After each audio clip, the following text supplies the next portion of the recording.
Les rachetés de l'Éternel retourneront, ils iront à Sion avec chant de triomphe, et une joie éternelle couronnera leur tête. L'allégresse et la joie s'approcheront, la douleur et les gémissements s'enfuiront. Ésaïe 35:10. Le Seigneur Jésus-Christ cherche à sauver les pécheurs avec l'objectif de faire d'eux le sel qui apporterait la nouvelle joie, la nouvelle paix et la nouvelle lumière à l'humanité.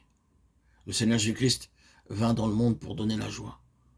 De tout temps, les gens ont eu un grand désir de se procurer la joie, mais ils ne savent pas comment l'obtenir.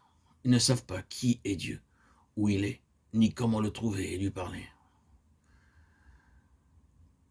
Je me souviens, nous dit frère Baxing, de la faim et la soif que j'avais lorsque j'étais inconverti.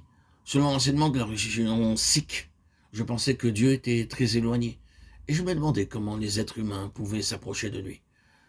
Je priais dans mon enfance, « Oh Dieu, qui es-tu? Où es-tu? Comment puis-je te trouver ?» Souvent, je ressentais que je m'éloignais de plus en plus de Dieu. De même, beaucoup d'hommes, à travers les âges, cherchèrent Dieu, aspirèrent à la paix et essayèrent de le connaître.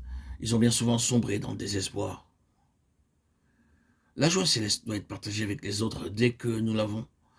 Nous ne pouvons pas la garder pour nous-mêmes. Avez-vous trouvé cette joie? Combien de personnes ont trouvé par votre moyen la même joie que vous? Votre joie multipliera à mesure que vous la partagerez. Notre Seigneur dit, vous êtes le sel de la terre. Où que vous soyez, vous répandrez le bonheur. Nous devenons le sel pur en ayant un esprit pauvre et un cœur brisé. Nous serons consolés par le Seigneur lorsque nos parents et nos amis nous haïront et nous mépriseront. Nous devons traverser toutes sortes de tristesses pour connaître la consolation divine. Ainsi nous serons prêts pour consoler les autres. Heureux les débonnaires, car ils hériteront la terre. Matthieu 5:5. Beaucoup de gens n'ont aucune idée de ce que Dieu a pensé leur donner. Il nous donnera bien plus que ce que nous pouvons penser ou imaginer. Nous devrions entrer dans le cœur de Dieu pour comprendre le privilège qui nous est donné. Nous trouvons difficile à croire que Dieu peut nous offrir autant. 1 Corinthiens 9:10, Matthieu 13:17 et Apocalypse 21:7. Ces versets ne sont-ils pas merveilleux? Ce sont des choses que l'œil n'a point vues, que l'oreille n'a point entendues, et qui ne sont point montées au cœur de l'homme, des choses que Dieu a préparées pour ceux qui l'aiment. 1 Corinthiens 2:9. La parole de Dieu dit aussi que bien des prophètes et des justes ont désiré voir ces choses, mais ils n'ont pu les voir. Dieu ne désire pas seulement pardonner nos péchés, il veut nous donner tout ce qu'il possède. Notre Seigneur sait très bien quel lourd fardeau nous avons apporté en tant que pécheurs. Aussi, notre Seigneur dit à tous, « Venez à moi, vous tous qui êtes fatigués et chargés. » Quelle affectueuse invitation. Le Seigneur Jésus voulait payer le prix pour nos péchés.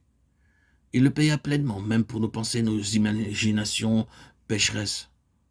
Notre Seigneur vint dans le monde pour courir et recouvrer toute perte. Il ne sera pas satisfait jusqu'à ce que nous recevions toutes choses de Dieu, tout en plénitude, comme conçu dans le cœur de Dieu. Nous le pouvons en apprenant la douceur. Et c'est ainsi le troisième pas pour devenir le bon sel. Alors seulement nous pouvons hériter de toute la richesse du Seigneur Jésus-Christ. C'est pourquoi il dit, « Venez à moi et apprenez de moi, car je suis doux et humble de cœur, et vous trouverez le repos de vos âmes. » C'est la leçon de toute notre vie. Nous devons nous méfier de l'orgueil que nous avions avant notre conversion, l'orgueil de la famille, l'orgueil du pays, l'orgueil des amis, des parents ou des qualifications.